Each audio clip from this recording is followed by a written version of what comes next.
Hi, my self doctor Nitin. और today हम वापस का देख रहे हैं अपने पास में ईएमआई का एमसीक्यू का सेकंड पार्ट दिखता है अपने पास में।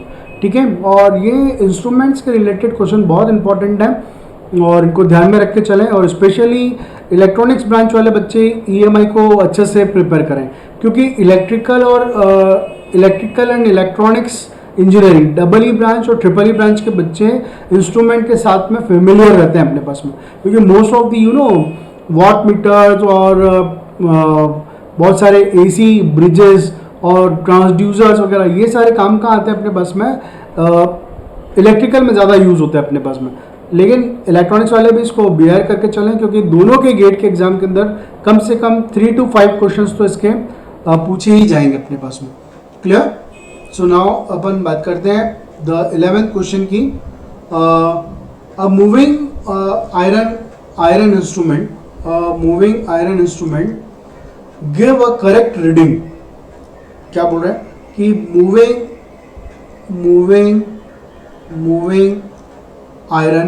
मूविंग आयरन इंस्ट्रूमेंट जो है ये करेक्ट रीडिंग कब देगा अपने पास में। तो देखो, फ्रीक्वेंसी के ऊपर तो काम कर ही रहा है अपने पास में, तो low frequency and high frequency के ऊपर नहीं बात कर रहे अपने पास में। क्वेश्चन है अपने पास में करेक्ट रीडिंग कब देगा, जब ओनली क्या करेगा, ओनली वन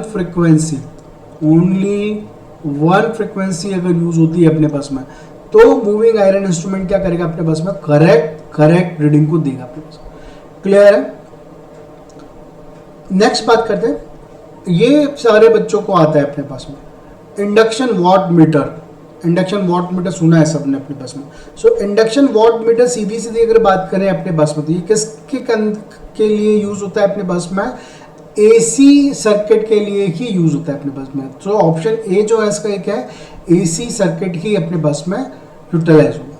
नाउ एक और अच्छा क्वेश्चन है अपने पास में जिसके अंदर बात हो रही है एलवीडीटी की बात हो रही है ना। एलवीडीटी आपके एग्ज़ाम के अंदर, थ्योरेटिकल एग्ज़ाम के अंदर बहुत इंपॉर्टेंट है। वहाँ पर आपको पूछते हैं कि एलवीडीटी को एक्सप्लेन करें, और जब आप एलवीडीटी को एक्सप्लेन करते हैं तो एलवीडीटी क्या होता है अपने पास में कि जो डिस्प्लेसमेंट है उसको मेज़र करने का काम आता है। किस काम आता है अपने पास में, डिस्प्लेसमेंट को मेज़र करने के लिए काम आता है अपने पास में। ठीक है, तो जब डिस्प्लेसमेंट के लिए काम आ रहा है मेजर करने के लिए, तो जो ना प्रेशर ट्रांसड्यूसर तो हो नहीं सकता, ना ही वेलोसिटी ट्रांसड्यूसर हो सकता है, और ना ही मेरे पास में एक्सेलरेटेड ट्रांसड्यूसर होता है।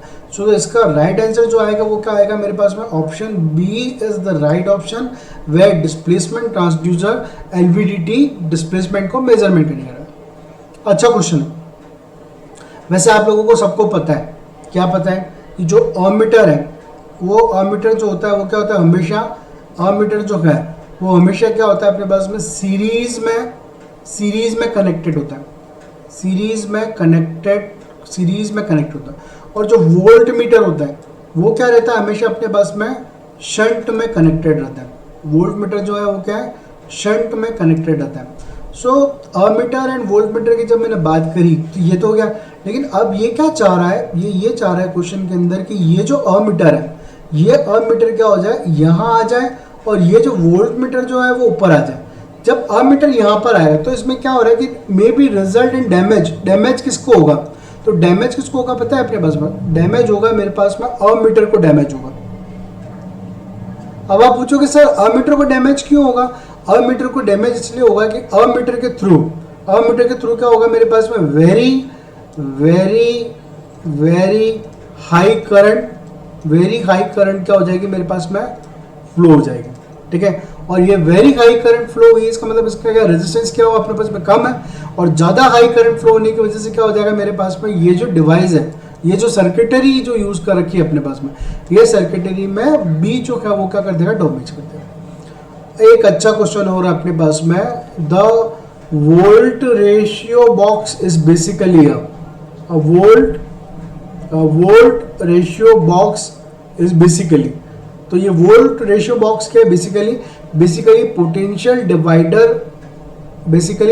डिवाइडर को क्या करता है अपने पास में, रिप्रेजेंट करके चल रहा है। क्लियर है? So have a happy learning to all, and please subscribe my channel.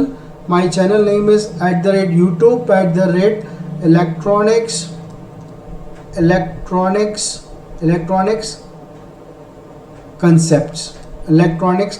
concepts by Dr. Nitin Kuthari. Live in city of legs. Thank you.